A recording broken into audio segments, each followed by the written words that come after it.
Hello everybody, I'm doing this audio post video. I'm sorry that I can't do it, live. There was something messed up with the um, recording, but I'm telling you right now that I have my character here and he is fully rigged up and his bones are working, and I'm going to start animating. So what I want to do with animation, what's important is I want to be able to fix how I want to be able to fix the positions of our character's bones. You can see right now in pose mode, and look, I can move it. That's just using the simple 3D axis, the grab, and I could also rotate. So what I'm going to do is rotate on the y-axis, which will right here on the y-axis. That'll create a nice looking step.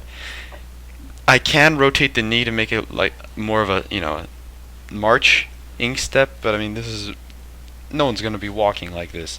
This is just for educational purposes. And what I did is I added a keyframe, and the keyframes are used whenever I want to, for the whole character. And so I'm able to save that position, and it will automatically save it and calculate in between if you're recording the keyframes with that bottom right, no, it's not bottom center red button. And so now you can see I'm working through this to make sure that I could create a nice position for my character.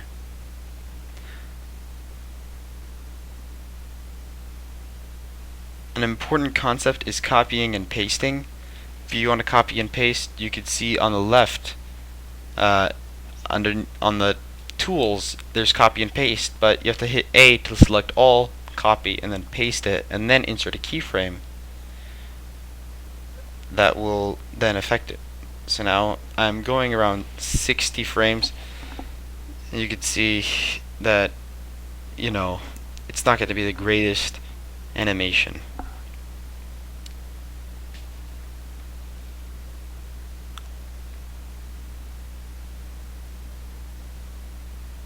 There's the copy. There's the paste. But I didn't add any. There we go. Now I have to insert the keyframe. And there's a lot of multiple things that you have to keep track of. And to just to make it 60 frames, I hit E. And you can see that this is not in any way how a normal person would walk. And so to fix this, you'd want to create much smoother frames with your knees. You'd use more bones to simulate real life, and you'd also want to put your arms down because people don't walk with their arms in T-pose. And so what I want to do is put them there, and I'll need to reinsert the keyframe.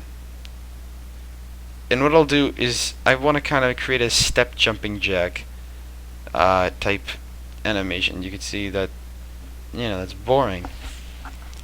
So let's go to the middle, like right in the middle, and then put his hands up into the air.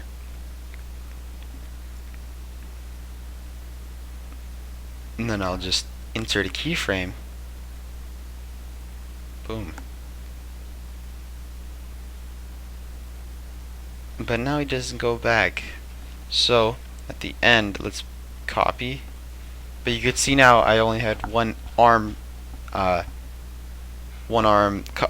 selected. So I need this. You have to hit A, or else it's not gonna select all.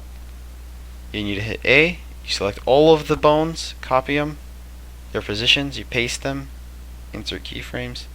Boom. Now we got our animation. It's nicely looping. And if I were to add more subdivisions, as you can see, the bones kind of like the skin looks like it's not very smooth. If I were to add more subdivisions, it'd look nicer. It looks smoother. And so a lot of people will either create one by one their animations, or you could create it on an entire timeline and export it one by one. And so what I'm doing now is I'm going to open up in Unity and export it. So I saved it, and now I want to show you my animation in Unity. This is old. I'll show you the new one. You want to just open it in Finder and then drag it alongside, and then you'll be able to import the animation. Unity is able to import blend animations, but it converts most of its animations to .fbx because Autodesk's 3ds Max is very popular for creating 3D models. You can see now there it is. It's imported as Untitled. So you can see my animation right there in the bottom right in the preview section, and there's two takes. There's default take and there's the other one, but I could also edit them and create new animations. That's if you want to create an entire timeline. You could cut them up like that and chop them up. So I'm gonna just name this walk. I'm gonna delete the other one. I don't need it. You always have to apply the settings. I'm gonna choose legacy.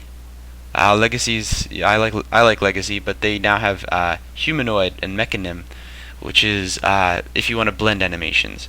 I'm gonna scale it down to 0.1, not 0.01, and you'll see in the preview it looks a little funky, but that's alright. And I'm gonna UVs is if you want to have a static object that'll cast shadows, but the shadows aren't dynamically generated, that they'll be already there, so it saves on draw calls, and I don't need to import materials. So you can see that the preview, that looks a bit messed up, but don't worry, it's not going to look like that at all. When I put it into our scene, center him, then I'll make him so I'll edit him so he's facing the camera. Maybe I want to rename him to player, because eventually you could add in animations to make him a player. And now you can see I want to put always animate, so it'll automatically start animating, and you can see he does his walk or whatever that is. And so now what I want to do is I want to loop his animation, because the wrap mode is only set on default. To do this, I go to animations, and then wrap mode I'll set to loop, apply it, and then this will always be looping the animation. That's nice. As you can see, he's nicely waving to us peacefully. Okay, so I'm glad that you watched this video. I hope it'll be of use to you guys, and I can't wait to see what you're gonna make.